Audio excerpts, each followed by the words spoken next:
Welcome to the Neurodivergent Parenting Podcast. I'm Melissa Cox, and I will be your host. I'm here because, like you, I am trying to make sense of this beautiful mess of neurodivergent family life. Parenting is chaos with brief moments of order, but neurodivergent parenting is chaos on steroids. Each episode, we will sink into real conversations about this journey, not the Pinterest perfect version, but the real one, where we can share strategies that actually work for us, feel seen, heard, and build a community where we genuinely understand each other. So, whether you're listening while pacing your kitchen for the 10th time today, or finally sitting still after everyone else has gone to bed, you're in the right place. Let's figure this out together, one beautifully chaotic moment at a time. I have a guest today who I'm going to let introduce herself. Hi, I'm Emily. I am here just as a parent to three children, two who we know for sure are neurodivergent, and I am as well myself. And I'm also a clinical therapist. I keep feeling like that education should help me in this endeavor, and it typically does not. What I Yeah. do professionally is very different. There are Yeah. professionals who are good at this stuff, but my focus is elsewhere. So that's just the short version of who I am. I also um, have known you, Melissa, for a hmm while now, and really just enjoy everything that you're doing, and all the stuff that you put out into the world is really helpful to me. So I'm excited to Thank be here you. and be a small part of it today. Thank you. I just really love knowing you. I think you're an awesome person, and Oh, I'm really glad that we get to talk today. thank you so much. So, I like to start with kind of an easier question. So, like, do you have any special interests right now or a favorite STEM that you like to use at the moment? Any? Mm, yes and no. My biggest thing right now has actually been getting outside and getting in the dirt. Mm. My family moved well, my children and I moved in January to 50 acres. Oh, And wow. yeah, um, I don't, it's certainly not, it's a hobby farm. It's certainly not Yeah. a working farm. We don't accomplish a lot, but getting out there, getting my hands in the dirt, my feet on the ground, Yeah. has been a big thing for me in the last few months. That Um, sounds amazing, honestly. yeah, I I love it. also love grounding. I love just putting my bare feet in the dirt. Yes. Oh, yeah. And some people think that's gross. I mean, you're gonna wash them off. It's not like you're not gonna wash them Right. off later. I think I just said that because I did not realize until I was maybe in my 30s that some people find that really odd. Um, but I grew up, I mean, my mother, Yeah. who has certainly not been diagnosed with anything ever because she's never set foot in a therapist's Yeah. office, is likely not typical. And Yeah. she loves to be outside with her bare feet. And it's just something that I'd always done. It's so funny to me too, like the stark divide of neurodivergent people who either love getting their hands and feet dirty and like being in nature, and the Yes. people who are like, absolutely not. I'm not getting dirty. I'm not getting any kind of sensory ick on my hands or Yeah. my feet, and they don't want any part of it. Right. That's funny. Yeah, that's funny. That's not something I guess I've thought a lot about. It's very true because in my household, I think we are all of that variety. My daughter, Yeah. especially, and I are in large part different in our Mm, neurodiversity. But we do share that. yeah. Definitely. Yeah. I'm pretty much fine with most textures except with food. Like food is my Oh, texture issue. It's oh, that, like yeah, completely I different. can't. I'm very, very particular. Again, it's so funny looking back, having come to these understandings about myself as an adult. looking back at the stuff that could have been obvious tells, Oh had yeah. the world known more about this at that time, but always been very particular about the texture of my food, Hmm. and still Yeah, today. like I remember in childhood I was kind of picky about spicy stuff because I was just very sensitive to the taste, like things that were Mhm. not spicy were spicy to me, right? Sure. Because all flavors were kind of more intense for me. Um, but as I grew up, like it was more about the texture of it and the kind of spice. I don't know if that's I don't know. Some of us like we seek the sensory. It's I can be both seeking and avoidant in different Hmm. ways. Hmm. Um, Oh yeah. Yeah. I can completely relate to that. yeah. Do you I feel like you find have more of that in your household, like one or the other? More um seeking or yes, yeah, absolutely. In terms of I go really a lot of things, and the older I get, I'm more avoidant. mm, There are sensory things that I like, as I talked about, getting outside in the dirt and yeah, feeling that. I think that I guess I do enjoy that kind of sensory experience. Things that I like having a fire. There's 1 million throw blankets in my house. I don't wear socks. I've got yeah, a lot of touch things. yeah. Um, my daughter is extremely sensory seeking in ways that Mm, I am sensory averse in terms of that's so noises hard. Yeah. and physical contact sometimes. Yes. Yeah. Yeah, she really likes to touch my face.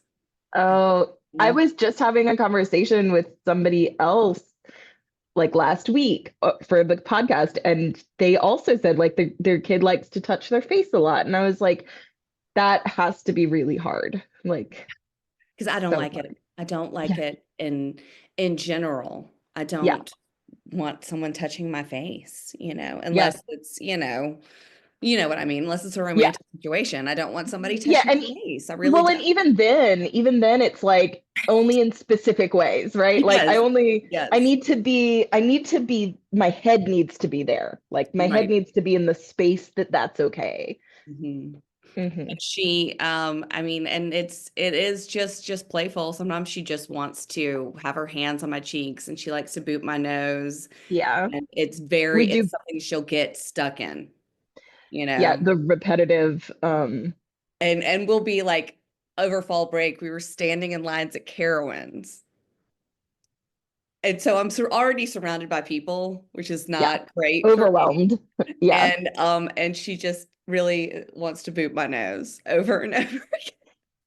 Yeah, I feel like I always try to turn those things, if I can, at least for my kids, like if I can turn it into a game, Mm, it it helps a little bit because then there's like an end point where I'm right. like, okay, the game's all done right now. And Hmm. also, usually it's like as they've gotten older, I've been able to talk to them more and be like, okay, is it that you want to touch me, or do you want me to boop your nose? Like, Oh because, yeah. or do Mhm. you want me to tickle you? Because I don't want to be tickled, but do Right. you want to be tickled? If Yes. you want to be tickled, you just have to ask me. Like, That's right. That's all right. of those conversations about, like, are you doing this because you want it to happen? Mhm. Okay. And if you And don't, well, then I also don't want it to happen. right. And frequently it is that she would be delighted for someone to be Yeah. doing these things to her. Or maybe she's tried to engage this way with one of her brothers and has been rejected. And Yeah. so she has come to me, and it is, we can turn it into a game Yeah. oftentimes. Um, and sometimes it just has to become, Yep. I've asked Yeah. you nicely. I have a boundary. Yep. We did this a few minutes, and I need it to be done. Yeah. I mean, that's like one of the hardest parts about raising kids in general is teaching them boundaries, but Mhm. like also teaching ourselves boundaries because a lot of us didn't have those when we were kids. So we have to learn them, and then we have to like be able to help them learn them in healthy ways to be like, okay, I understand that you are seeking this thing right now. How can we meet that need in a way that isn't distressing to other people? Because yeah, like the sibling thing too comes up a lot in Right. my house, where it's Right. like, okay, you want to play with your sibling, but that doesn't mean they want to play with you, or Mm-hmm. they don't want to play in that way. That way. Correct. Yeah, because Yes. I also have a sensory seeker and a sensory avoider. And of course, the seeker wants to play, and it's like, but they don't want to play that way. We Mm-hmm. have to find a different way. Mm-hmm. And do you find that they can have they reached a point where they can communicate about that? Is it something you have to kind of It's help getting them with? there. I mean, we've done a lot of, you know, there are certain, I guess, like realms of parenting where people are like, you just have to let kids figure it out on their own.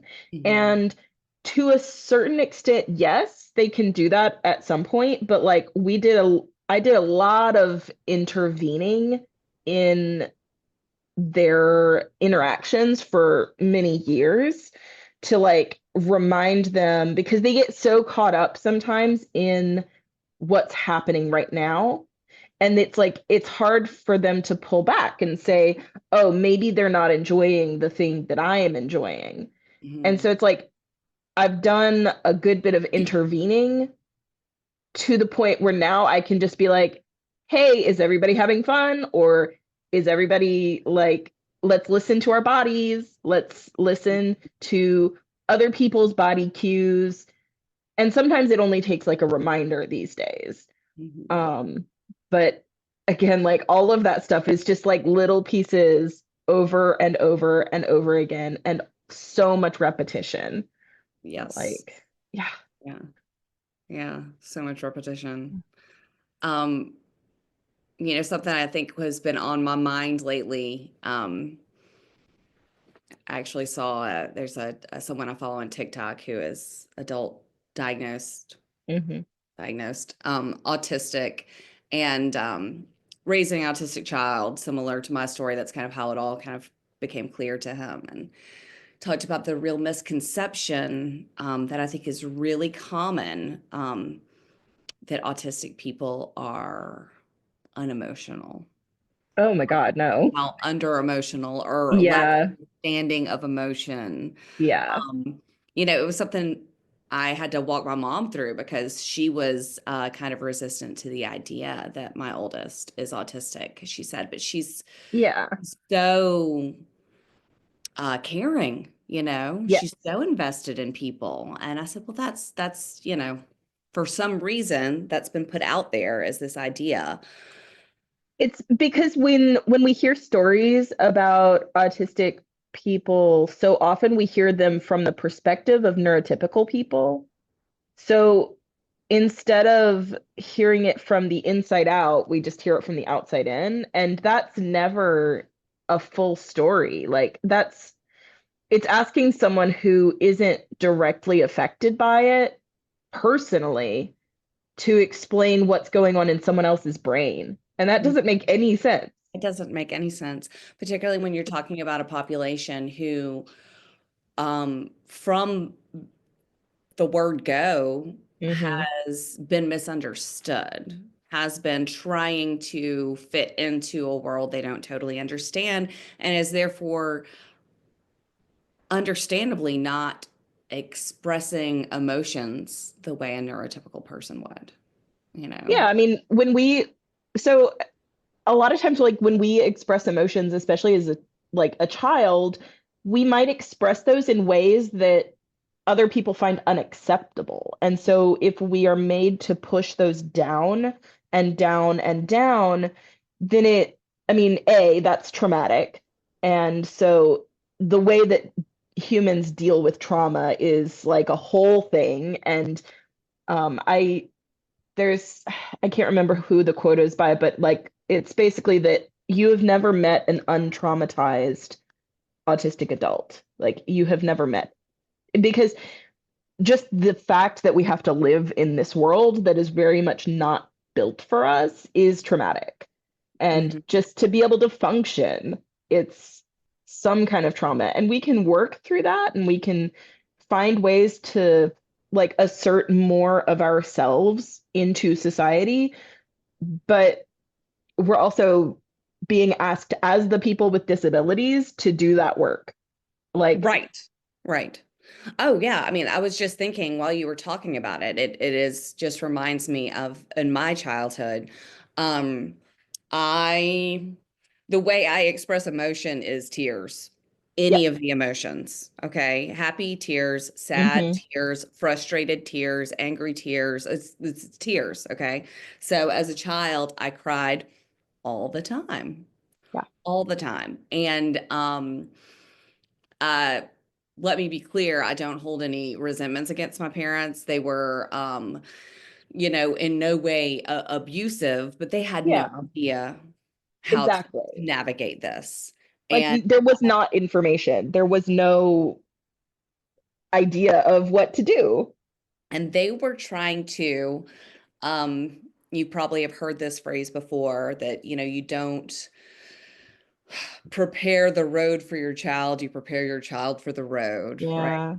and Yeah. and they were trying to prepare me for the world, and the Yeah. world is difficult and you can't just cry all the time. People will think it's weird. You have to just stop Yeah. it. You have to just stop it. um And and that's so hard when it you're a child and you don't, like, you're like, well, what else do I do? Mhm. And they don't give you those answers. They just tell you to No. stop. Right, they just tell you to stop, and also not just what else do I do, because I don't even have that framework. Oh, well, what's a Yeah. better way to release this emotion? Yeah. um so it's what how do I stop? I don't Yeah. even know how not to do this, much less how, like, what would be a better thing to do. I don't know how to stop. And I did have a conversation with my mom about it as an adult. And she said just what I already explained, that, we just thought that, Yeah. it'd be better off for you in the long run if you learn just to not cry Yeah. all the time. And I said, well, Mom, I didn't learn to not cry all the time until I was 37. What you were doing didn't get me there, Yeah. you know? Yeah. It's that I can look back and I can see the ways that my parents or other adults in my life wanted to help and very much did the opposite. But out like at the same time, I can't say what they could have done Mhm. either. Like Right. unless like so much of my work revolves around completely changing our perspective Mhm. to the extent that like no, not everybody is ready to do that. Not everybody is able to do that. But Mhm. we, because of the way that neurodivergent people exist in the world, we basically have to say like, which parts of society am I able to interact with, and which parts do I just have to accept never being able to fit in with? Mhm. Mhm. Because if I try, it might kill me. Right. Right. It's so interesting what you said about your parents and how you can see places where maybe they didn't do, I guess, the right thing for you, but Yeah, you can tell them what to do either, right? I don't Um, know. and so that's like what we're living through right now, Yep. right? Like I'm taking what I experienced and I am Yeah. taking a different approach with my Hmm. children, all three of them, but in particular with my oldest. And it's very trial and error. It's very learn as we go. It's very just what you were saying, like where is a safe space and where is not? Hmm. Yeah, Where and we remove ourselves from a lot of things that might be fun or might be good for us because we can't exist in that space or with that group of people because we just know ourselves. And that's hard. That's still really hard and sad. Like when we're like, I have to choose not to participate because I know that the cost will not be worth the possible benefit. right, right. And then I think we've also had at least one experience where a couple really, where we've been rejected Yeah. in spaces that we thought were going to be fine, where I didn't even recognize that it wasn't Yeah. working. And then we've been asked to leave. Ugh, that's that's just like incredibly hard and makes me want to scream at people. And like that's some childhood shit right there. Like that's Yeah, some deep childhood wounds that you want to prevent for your kids, but also like you can't prevent them all the time. right. And where is the line? Like, where am I, trying to make sure we are in safe spaces and doing the best Yeah. thing for them? And where am I going to end up holding them back because I've drawn a line that I shouldn't have? Yeah, I'm like just now at the point where I can be like, okay, I'm gonna let the reins loose a little bit and Mhm. let you try. Mhm. And it's like I think it's gonna be okay as long as they like we've worked on foundation, we've worked on saying you are always allowed to opt out. You are always allowed to like say this isn't working anymore. You can change your mind halfway through. You can because sometimes we don't know. Like we have to try, but Right. that doesn't mean that it's necessarily going to work and it's okay if it doesn't work. It's okay if that's not the space for us. The point is that we tried. Right. And I think that my daughter handles failures a lot better than I did. Yeah, Um, because it was the end of the world, right? oh If my we gosh. failed. Oh, end of the world. It was the end of the world. It was horrifying. It was, I mean, you just said end of the world, but it was very final. Yeah, I had that way of thinking for a long time. I think that in some ways that's a lot of people, not necessarily just autistic people, but that if I if I fail at this as a 13-year-old, then yeah, nothing's ever going to happen. yeah. It's the end of all of it. My daughter dances. She Hmm. has been training at this dance studio for several years now, and it has gone by and large very well. Um, Particularly because she does know some people there. We have some family members who are involved at the same place, either as students or teachers, and she really has kind of blossomed. At first it seemed like this is just a hobby. It's a way for her to move her body. It's Yeah, not something we're going to excel at, and that's fine. But she really has, in the last year, she seems to be doing really well. And so now here's the thought, like, do we put it out there to actually like audition for a place in their company? Um, yeah, and I don't know if I'm more worried that she won't get a spot and feel heartbroken, or that she will and that she'll end up in a social environment that's a nightmare for her. yeah. Yeah. I remember several things as a kid that I ended up not doing because even though I enjoyed the activity, I did not enjoy the people, and the social part was so hard. Dance was one of those. Like I Mhm. really loved dance. I loved tap and jazz. I didn't really like ballet personally. Like That's what she does. She has put ballet down, but she does tap and jazz. Yeah. I loved tap and jazz, but the kids, it was also at that age where I know my oldest is sort of in that tween, almost preteen era. So it's social stuff is getting even harder. And Mhm. it's just you just want to like wrap them in bubble wrap Yeah. and protect them. Yeah. And it's just so hard to be like, okay, the only way that you learn is by doing. Yeah. And so we're gonna let you try. We're gonna try. Oh yeah, absolutely. It's like there is a part of me, a large part of me, and she is in public school right now, which um, right now is good. Yeah. We are still considering homeschooling. We're gonna kind of see how this year goes. But there is a large part of me that wants to say, okay, we're going to homeschool. We're going to take lots of trips. We're going Yeah. to spend a lot of time on this beautiful property we have and invite people we know who are safe over and, Hmm. you know, just keep our circle and our world as small as possible. But Yeah. we get back to that thing I mentioned earlier. It's like, but where am I holding them back? You know, Yeah. where It's am like I a clipping their constant, wings? You know? yes. It's just a constant like checking in process, right? Of having to say, okay, we haven't tried in a while, so where can we try now? Mhm. And are we ready to try again? Are we ready to do something again? And then It's being willing to. right, right. It's been tricky since moving to this public school, which I was going to talk a little bit about that journey. Yeah. Uh she, had been at a very small private school, which she enjoyed. And even though they knew all her diagnoses when we started there and said that they were Yeah. ready and willing and excited about working with us, they pulled us in the office halfway through the year last year and said that we needed to find somewhere else. And it was truly heartbreaking. Yeah. It was a very dark moment for me.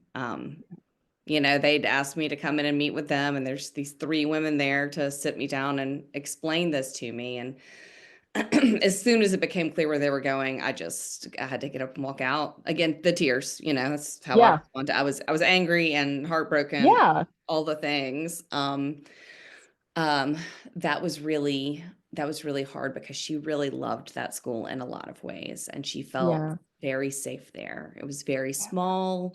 Um, the kids were kind to her. All the teachers knew her. Um, she is, such a lovely spirit, and she has a lot of trouble relating to kids her own age.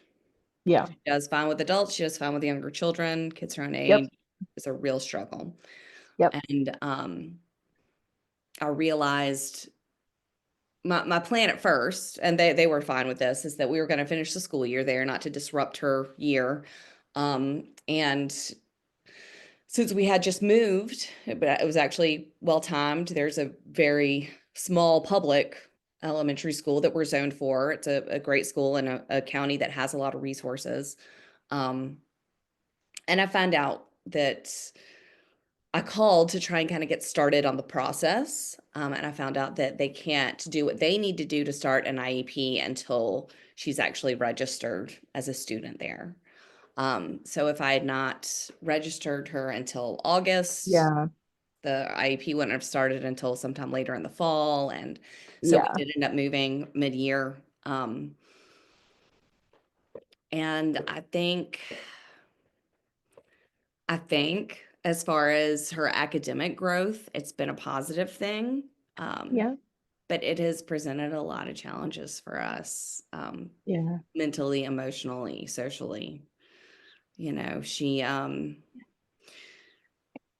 got really distressed when she was in first grade at a different private school. Hmm.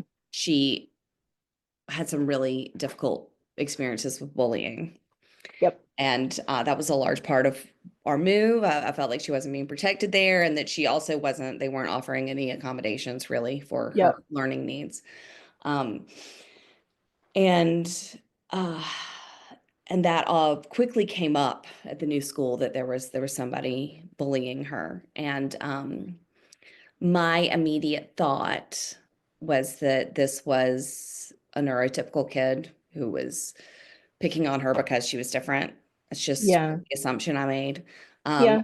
and when I explored it, they were not only very supportive and really wanting to address it and talk with us and have an open dialogue, but it was actually um, a child that was getting all the same resources that she was getting. And I think part of the conflict was just that they were together a lot, and he Yeah. had his own stuff going on, Yep.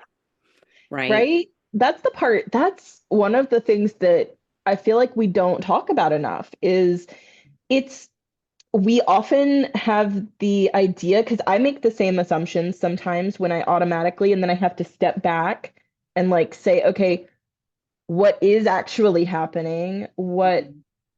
Who are the people that are actually involved? Because so often it could be a kid who either is in a similar like situation, but also maybe a kid who needs the resources and doesn't have the resources. Right, right. And that peer pressure from other people is just as affects the other kid just as much, and sometimes that just trickles down onto our kids. Right. And vice versa. Like, I'm not going to say that my kids are perfect. Like, my kids have absolutely done the same thing every once in a while to other people. It's just kids. Like, they're still kids. They're kids and they're trying to figure out how all this works. And there is this kind of social hierarchy that starts emerging. She's in the fourth grade, I think around Hmm. that time is when it really Yep. starts getting kind of, there are popular kids, there are athletic kids, it all kind of starts getting fleshed out around that age. And it's hard on days. She does have a couple of little friends at school, but again, they're just kids. And there's days that she Yep. says, that they didn't play with me yesterday, and I was alone at recess, and um, it's so hard for me. And I know. obviously, it's hard for her. I don't mean to say like, oh, like it's about Yeah. me, but it's I don't. It brings up I think it is all harder for me it because. brings up all of the stuff from childhood that Mhm, you didn't have anybody there for. mhm, right. And I don't know what to do, I right? know. I can't fix it, you Yeah. know. Um, and I know part of it is just going to turn back around. Like she might get in the car today and say that Yeah. she had the best day ever. Exactly. We do a lot of redirection, a lot of like, I'm never going to say that you didn't have a bad experience, and I'm going to hold space for that. But we have to be really careful about how much time we spend on it, Mhm, because we will just get in thought loops and ruminate, and then the rest of the day really is going to get ruined. mhm, So, like, I do a lot of, what was the good thing? Like, what can we find that was the good thing today? Even if it was lunch, even if it was like, I don't know, you got a couple minutes of quiet in the bathroom or something. right. What is the one good thing that we can latch onto? And then what are some good things that we can focus on that we Mhm. will do in the future? Good things that we have moving forward. I think one of Hmm. the best pieces of advice I've gotten recently, not that it was personal advice, something that I read, Becky Kennedy, I don't know if you're familiar with her work. She just Mm-mm. does a lot of parenting and child stuff. It's not specific to neurodivergent children, but it is just the current research. It is just the newer understanding, or a real understanding of like these aren't miniature adults, right? No, They yeah, need to be it's not they're this growing. old concept of children should be seen and not heard. It's not what we're going for. We're going for something more open, more supportive. Yeah, And she talks about that when something is wrong, when our kids have a hard experience, that I know for me, for a lot of people, what we want to do is just immediately make them happy. yeah. Want to fix it. We want to fix it. To, if it's either we can actually fix the problem or if Yeah. we can just, go to Target and pick out a new toy, let's Yeah. let's just, bring some joy into this. And she said that, at the end of the day, that can be crippling for our kids. Yeah. We've got to let them experience difficulties and just make sure Yeah. that they know that we're there, to Yeah. Know that but we have to believe for them that they can get through it. hmm Like, sometimes we just have to be present, which is the case with adults too, right? Like, sometimes we just have to believe for someone else that they can get through this thing that they're going through, and just be present without like trying to fix it, because I want to fix adults too sometimes, and Oh my gosh. it doesn't, like, that doesn't actually help. It's just like, now I've made it my problem when I could just hmm be present for their problems. hmm Oh yeah.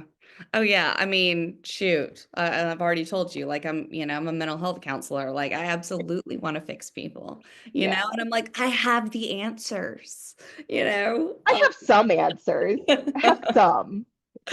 But like, but are those the answers that this person needs at this moment? I don't know. No, right. Maybe not. Maybe not. But in that moment, I think I do, Yeah. I'll get in that Oh yeah. space. Um, but it's, different in terms of raising these kids. I don't get into that space if I have the answers. I get full of self-doubt, Yes. what And I do think I that's do just, next? I mean, that's just part of parenting in general, is just like we don't have the answers and it's probably still going to be okay. Like Hmm. it's, even though I try to remind myself a lot of times that even when things that my kids are going through bring up that old trauma from my own childhood, I am not them. They have me. They have a person who is aware and who is trying and who is like making accommodations that I never got. And just being aware that they have struggles, that they have the struggles that they do, is, I have to believe that that makes an impact in their future. Hmm. Oh, I absolutely believe that. I Yeah. absolutely believe just that emotional validation Yeah. that we did not receive as children, you Just, know? yeah, just knowing that your experience is true Hmm.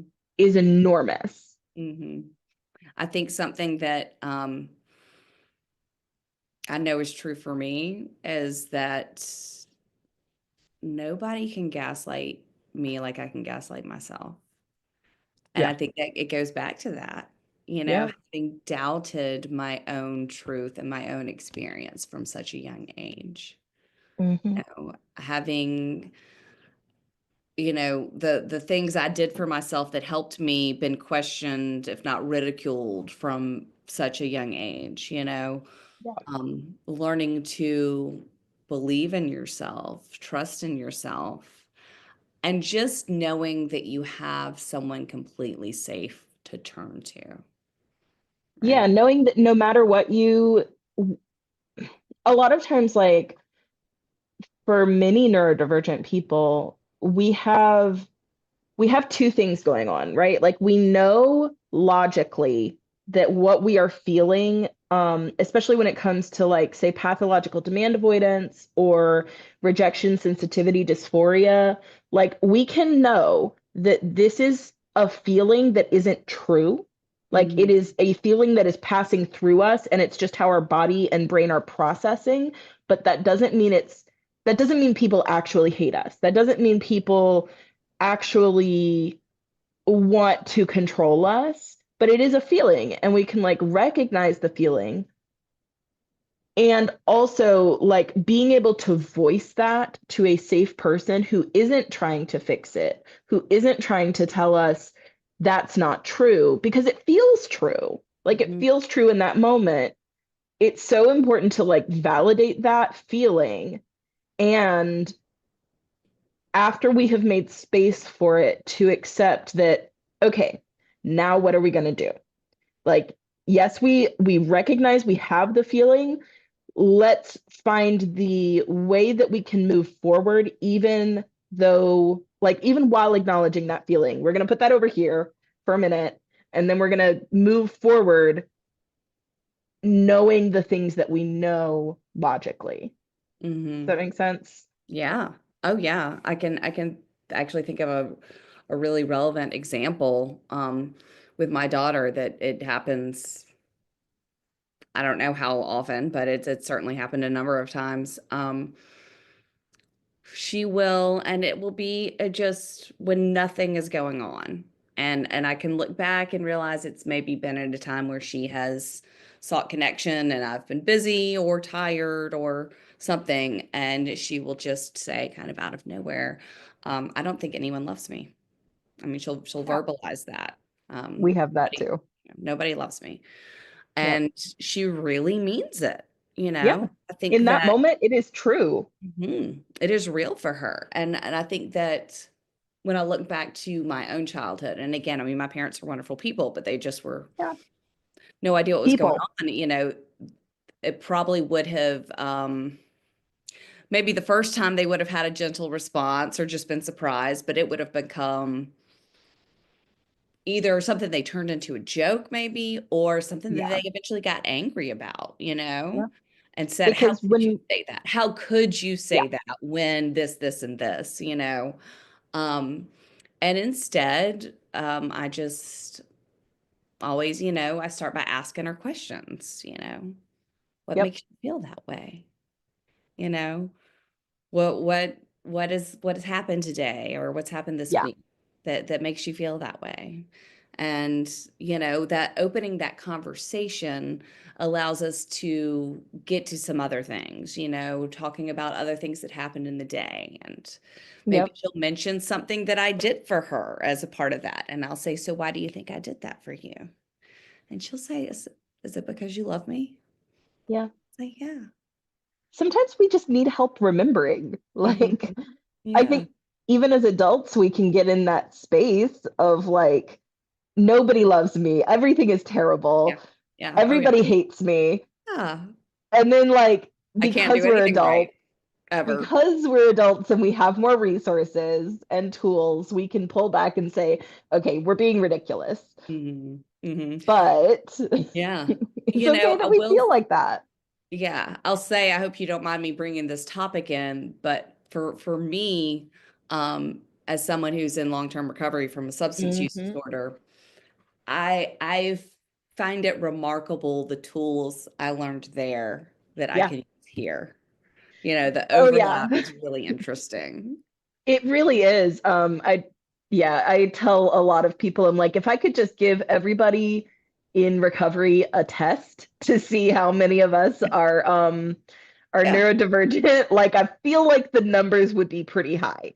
Oh, it would be crazy, Like and not ridiculous. that everyone who experiences addiction is autistic No, necessarily, but but even there's just a lot of us. ADHD, dyslexic, Yes. um, just a lot of other Yeah. neurodiverse things definitely Hmm. going on there. Yeah, it's wild, and that tool in particular is something that was helpful for me when I was Yeah. getting sober because I was so full of all that negative self-talk and self-hatred. Because you had Really. been told through your childhood, through your adulthood, like that what you were was wrong. Hmm. What you were wasn't, it wasn't okay to be like that out in the world. It was okay to be like that in private, maybe, but it wasn't okay to be like that out in the world. And aren't those all the themes of being an addict, being like in recovery? You have to learn how to like how to accept yourself again and forgive yourself, and then, make amends with other people for whatever harm you caused in your own pain. Right. And I think it was also not that it was unacceptable to be myself in the world, but that who I was not sufficient for making it in this world. Yeah. That to me was the stronger, more prevailing message that I was not good enough in some way, not Yeah. good enough to be successful in a workplace, to maintain a healthy relationship, like that Yep. I was just I don't know, somebody that needed to be taken care of, someone who was Yeah. a mess, right? Oh my God. The coming back to ourselves after like recovery. And I think that people who have not specifically had problems with addiction can also kind of relate when they are coming out of burnout or Mhm. coming out of a severe mental health crisis, where you have where like you're learning how capable you are once you have the supports and the accommodations and the accessible like things that you need. You are very capable. But when you don't have those, you were the person, like I was the person that needed to be saved all of the time. And I hated it. Like I hated being saved. I didn't want to feel like that. I didn't want to be the person who was always like incapable of existing. Right, Um, right. but you get in that mindset when you don't receive the supports and the accommodations that you need all the time, because you're stuck in your own head. You don't know what else to ask for. Right. You don't know what to ask for. And I thought this was interesting because he posted about it recently, and it's coming to mind again now. Not only are we not sure what to ask for, but oftentimes things that maybe we had just happened to find on our own that helped us, Yeah. or we knew that we needed in some way, were frowned upon, Yeah. They you were not know? socially normal. Like Mhm. they weren't things that everybody used. Like people have an opinion about goddamn everything. Yeah. Like I remember a conversation many years ago about people criticizing people who used pre-chopped vegetables and fruits from the grocery aisles. And it's like, have you, A, why do you care so much? Right. Right. B, have you Get a never met hobby. a person with like rheumatoid arthritis or an elderly person who cannot chop those fruits and vegetables? And they're like, oh, well, it's okay for them. I'm like, well, how do you know? How do you Right. know that person doesn't need it? Well, maybe why is it not okay for somebody else? Why is it not okay for a mom who's got small children and doesn't want them grabbing at sharp knives, or somebody who's just in Anything. a hurry? Like, what, why? Yeah. Yeah, who are we Why to is have opinions on everything? so many things? I think Uh, one of the things that's been the best for me, and I know this is a lot of what you like to put out there about people learning to manage their energy. yeah. Um, is allowing myself rest. Oh my goodness. You That know, is a whole journey. oh gosh, we live in such a hustle culture, right? And you'll even hear people, successful people, talking about how they only sleep 4 hours a night. And As though it's a badge of honor. yeah, yeah. And I am someone who I believe, from what I've learned about myself, has a brain that needs at least 9 hours of quality sleep a night. Same. Like I feel this guilt about needing as much sleep as I do, but if I don't, I can function without But it's it, but not that great. no, I'm not going to be as patient. I'm not going to be as Mm-mm. calm. I'm not going to be like my brain just needs more downtime. Yes. My brain needs more downtime. And there is neuroscience to back us up. That's not just our lived experience. You know, people who have experienced chronic or clinical depression need more sleep. You know, people whose brains are wired differently, as ours are, they just require more rest than some other brains do. Yep. And not even just sleep at night, but also rest during the day, you know, Yeah, allowing that's a myself huge one. to, you know, on some days when all of my children are at school, to not do a whole lot for 4 hours. Yeah. And people look down on that. They do. Mhm. They absolutely do. Like, I think that's why discussions like this are so important because so many of these things we will do in the quiet of our own homes because we feel like we are going to be judged because we might be if we talk about them in public. But making that normal, making that like you are not the only person that does that. Like, Yeah. I talk with other neurodivergent people all the time about it is ridiculous how much rest we need. Like Mhm. we are geniuses at the things that we are good at. But to do that, we need so much rest. Like I have to sit myself down and be like, okay, I just need to not do anything, even if I want to. Yeah. Oh, yeah. Oh, yeah. I have It's to tell myself no infuriating. sometimes. Like, no, you need to sit. Yeah. Yeah, absolutely. Absolutely. And it's just these little things like that that it takes some of that, like we were talking about earlier, getting into that place of self-love after years Hmm. of feeling like you were just an alien on this planet, Yep. which maybe we are, that's different. Yeah. And caring about yourself enough to do these things, even if other people aren't going to like it. It's also, yeah, it's prioritizing what you know you need instead of what benefits capitalism, like what Yeah. benefits other Yeah. people. Yeah. It's not beneficial to capitalism that most neurodivergent people are not made very well for capitalism. And We a just, lot of people growing up in this culture really think that, like, if you didn't contribute to the gross national yeah, product today, then what is your value? Then yep, why are you here? That your because value you're a is human directly being. tied to your productivity. And feeling getting to a place where you feel certain enough of yourself to be open about that. I mean, for me, Yeah, that's been a whole journey. yeah, yeah. You have to be solid in your own self-knowledge to be able to share that confidently.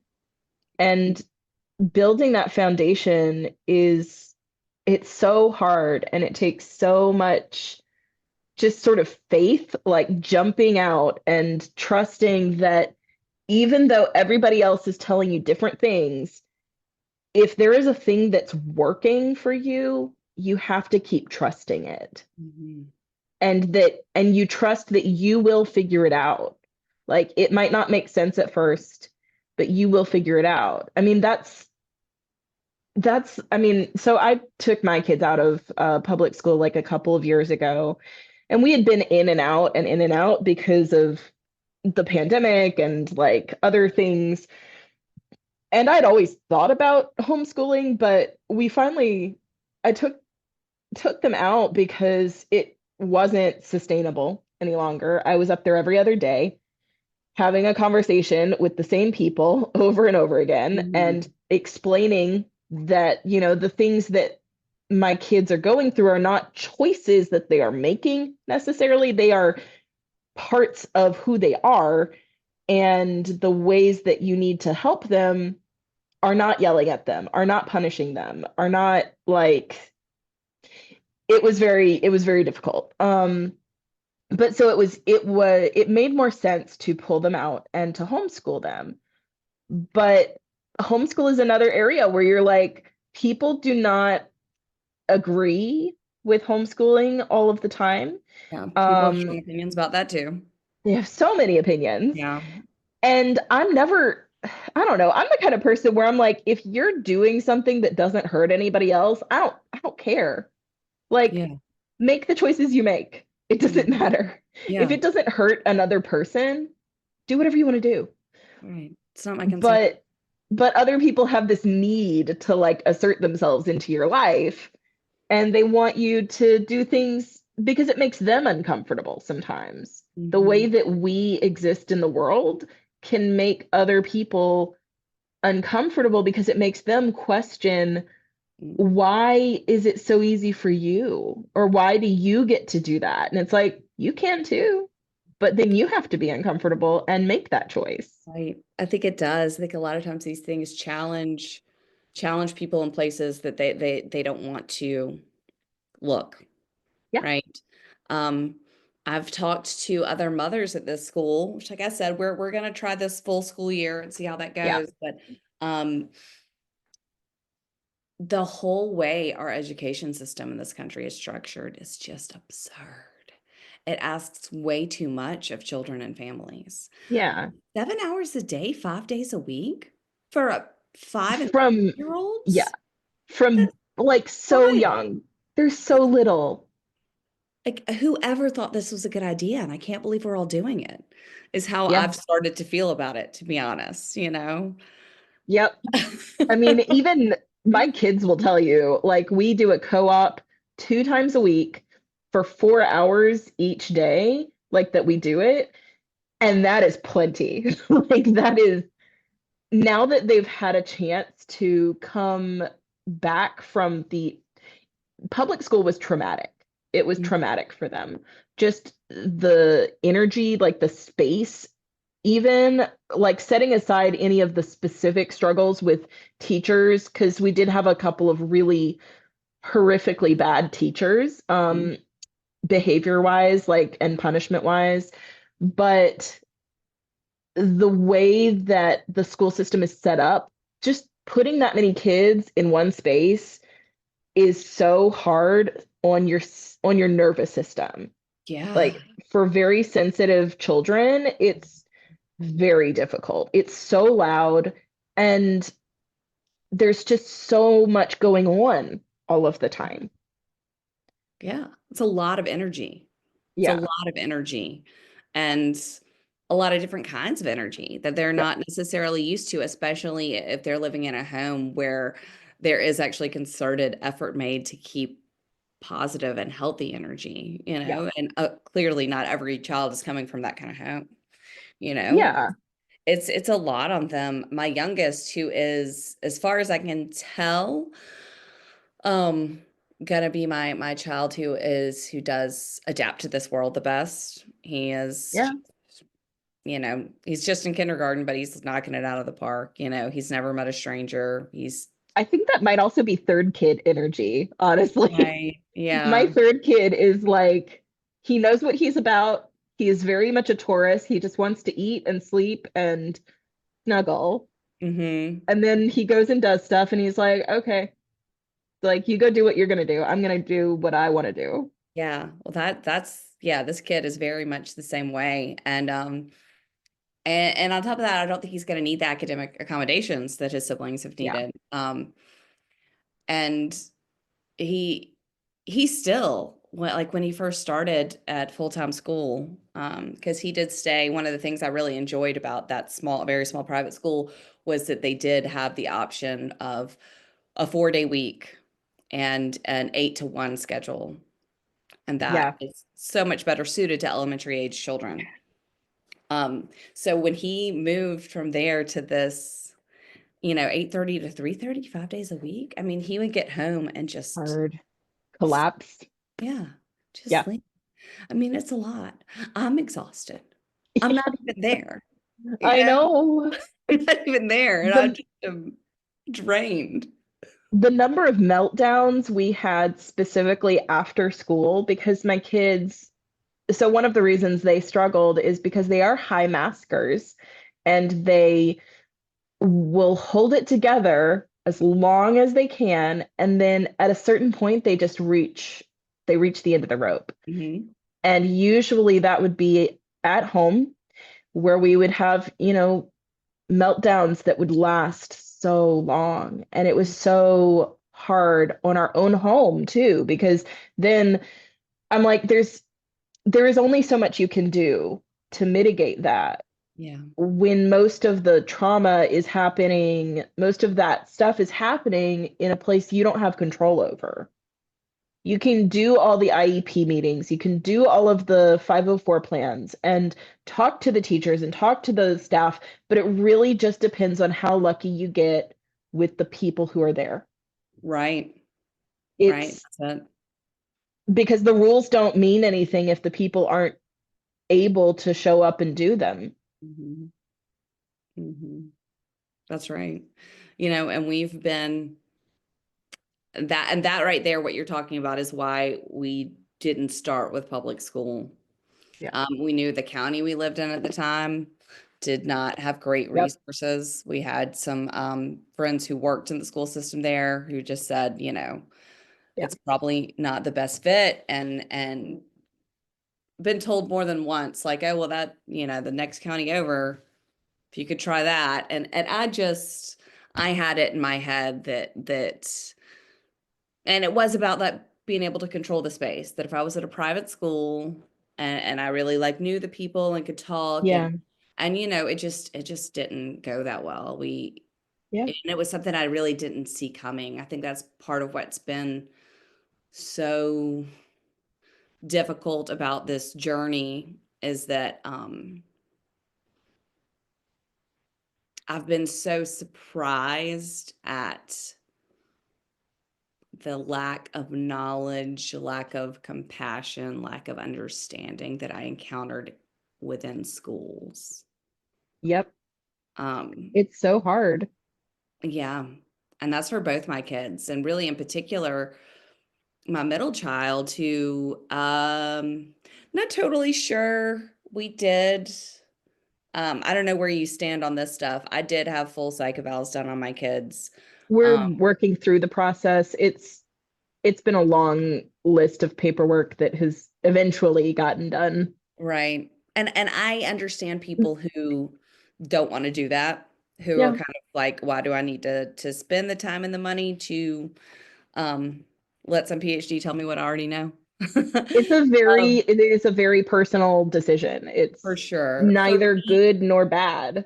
For me, I just thought that I could find the tools I needed Yeah. if I had some kind of structure here, and Mhm. also that I could get them connected with resources that are Yeah. only available if you have diagnoses, which That that's is, not great that that's how it's set up, but that's just how it sometimes is. sometimes we just have to try and make ourselves into the shape of the world we live in. Yep. And so we did seek that out. And I went with my son, my middle child, thinking that we would just get a dyslexia diagnosis, pretty straightforward.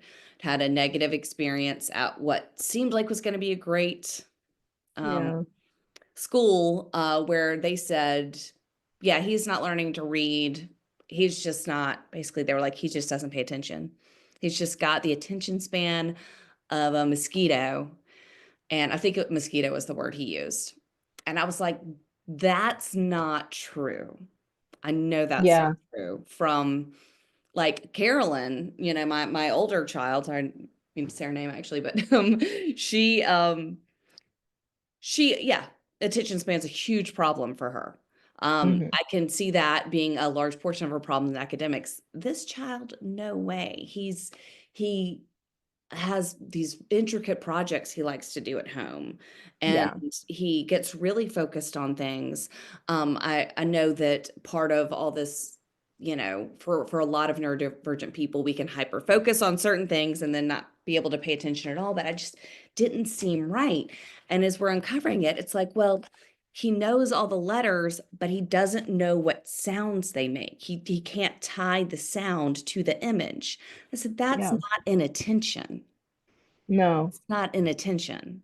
that's a learning disability. Yes, like very clearly. And they were not hearing it. They were just like, you just need to be reading at home more.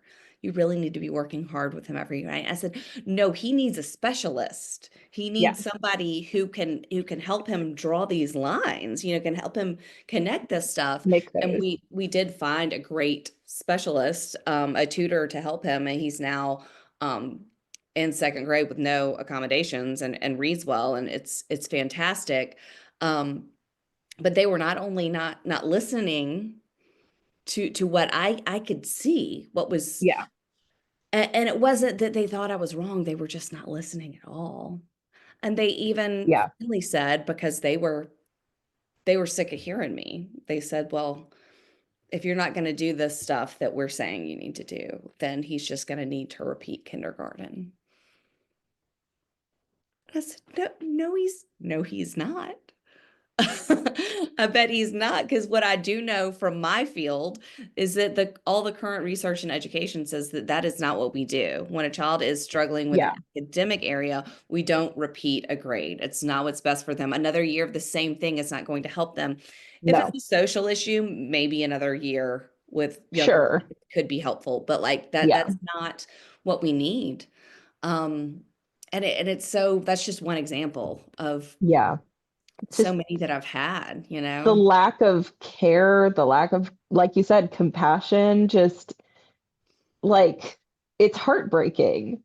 And I mean, I'm very grateful that I was able to find a way to homeschool my kids, but I don't know what I'd be doing if I wasn't. It would just be repeated trauma. And I know that because Mhm, I it was breaking all of us to mhm. keep doing public school, especially in the school system that we are in. It's not an easy decision, and I don't think there's any right or wrong decision. It's just that we all do the best we can with what resources we have. Right, right. Yeah, and it definitely varies, as we know, um, being neurodivergent isn't one thing, right? It Yeah, can mean so many different things. And for some kids, I think that this, I think for Carolyn, part of the reason that it seems to be working is that she doesn't have a lot of behavioral, Yeah. all of her stimming stuff is pretty, it's contained, you know? Yeah. Um, and especially in that environment, you know, she seems to keep to herself some. So I think the learning resources have been good for her, but then I also have to balance that with like, I wonder how good for her it is to feel so shut down so much of the day, you know? Yeah. And It's I hard. think that's okay that it's like a moving target too. I think that at different points our kids might need different things Mm-hmm. and that we just kind of adjust as we need to.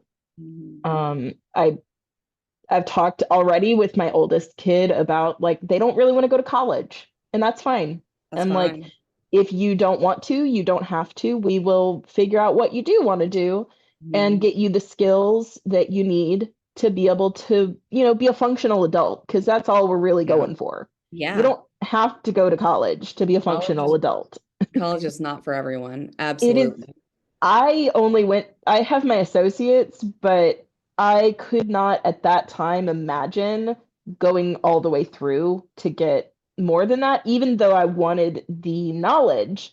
I Mm-hmm. wanted to be able to learn, but the system itself and like the way that it's structured was not working for me. Mm-hmm. So I became a pastry chef because it was a year program and it was accelerated. So it was perfect, honestly, for an ADHD autistic person who likes to hyperfocus on their Yeah. special interest. Right. I got Right. to just do that for a whole year with very few breaks, like maybe a week or two, like in the whole year was off. And and then I was done. Yeah. Yeah. And see, And I mean, I have a master's degree because that was somewhere that I always excelled, you yeah, know, like academics worked for me, yeah. you know, to the point that sometimes I was like, I should have just stayed there. Like, why didn't I just like get a PhD and like teach? But that's because I'm an alcoholic and being on a college campus would have been really bad for me. That too. I It mean, was never going to work out. I think also like the issues with academia itself and like the low pay for like the amount of Oh debt yeah. that you have to go into, like that's a whole thing. And That's a whole separate thing. I did want to say one thing, if I can circle back real quick yeah, to the evaluation stuff. Because that was a whole journey for us as well. Because I got some diagnoses that I didn't agree with. okay. Um, and it's been interesting for me to parse out there what was stuff that maybe is accurate that just wasn't what I expected and not the way that I saw it. Um, Hmm. and the stuff that makes me want to like just start, you know,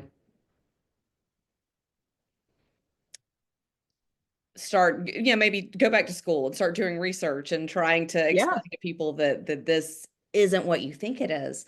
yeah. Because both of my kids, well, one of them got the diagnosis, one of them got a provisional diagnosis of ODD, which I don't know if you're I familiar, hate that one. but it's a I defiance don't disorder. Yeah. Again, the way that they pathologize things that are only a problem for the person outside of who it's happening to, right? Mhm. That is Mhm. very much based on the outside perspective and not the internal perspective. Right. Yeah. And it was so bizarre to me when they explained it to me, like why they'd landed on this diagnosis. With my daughter, it can be explained by I'm having a brain lapse right now, but you know what I'm talking about. The Hmm. Oppositional defiant disorder, right, no, but the it's a trait of autism that pathological demand avoidance. yes. Yeah. Okay. So I think that's what they were seeing and they were calling Yeah. it ADD. because it implies oppositional defiance disorder implies that they're doing it on purpose. Whereas even pathological demand avoidance, sometimes I feel is accurate internally. Like for myself, I feel that because it can feel pathological. But I also really appreciate the other definition that has come through in more recent years of persistent drive for autonomy, because that it's, I've said this before, but like pathological demand avoidance feels like the effect, and persistent drive for autonomy feels like the core, right? If I don't get if I don't get the autonomy, then it becomes a pathological avoidance. Right, right, right, right. And so that's what they were seeing. And even though they had just also given her a autism spectrum Yeah. disorder, they call it, diagnosis, they didn't Mm-hmm. link those two things. So even though they had the information, they were still like, They're oh, not I like don't think you piecing need to it look at the together. oppositional defiance disorder. And so crazy. And then they did give my son the same diagnosis, and I talked to them about what was going on, why they would have done that, and they kind of walked me through it. And I was like, it sounds like he just didn't like you. That's so true though, because like if I don't like you, you're gonna know it because my face is just gonna show you. And he was literally, they were asking him questions, and he was like, I don't know, what do you think? You know? I kind of love us. Like I love autistic and ADHD people because we're so honest sometimes. And Mm. if you're gonna be a dick, like we're gonna tell you. Yeah, We're yeah. not gonna just make it all okay and act like everything's I fine. I am not gonna play nice with you. That's one of the things that I really has changed my life. Now, I'm gonna be kind always, but that's for me. Yes.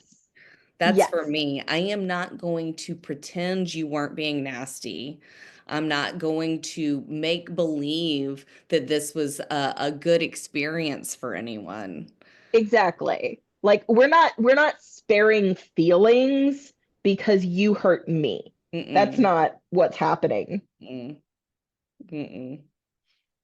It's been one of my favorite parts of kind of really what has felt like stepping into my power in Yeah. this whole experience of parenting these kids and getting sober and all of that is just that I feel like I've just taken on in my life now as a role as an advocate, Yeah. that's for people with substance use disorders, for people who are neurodivergent, for my Yep. children, for myself. Like, I'm just gonna, yeah.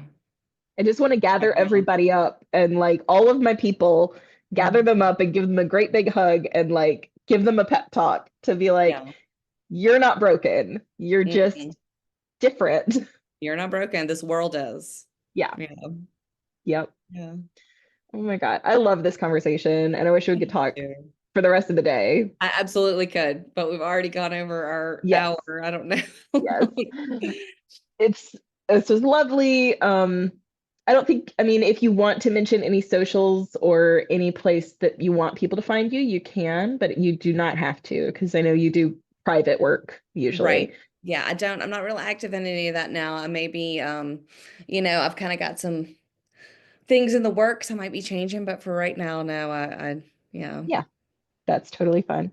private facility. But I loved this so much. I really enjoyed Yeah, this. It was great for me. It was great to be here. And um, definitely. I hope that if anybody gets even a little morsel of information they needed or just inspiration, Yeah, that they're not the only ones out there fighting the good fight. definitely. I'm so glad that we got to talk and this It was lovely. was. We will catch. This has been an episode of the Neurodivergent Parenting Podcast with Melissa Cox. We are part of the Neurodiversity Media Network. You can find the Neurodiversity Media Network on YouTube and anywhere that podcasts are. You can find Melissa Cox on Facebook at Melissa Cox, Blue Sky at melissa-cox.bsky.social, on TikTok and Instagram at living_with_disaster. And you can always catch us right here again for the next episode. Thanks for joining us.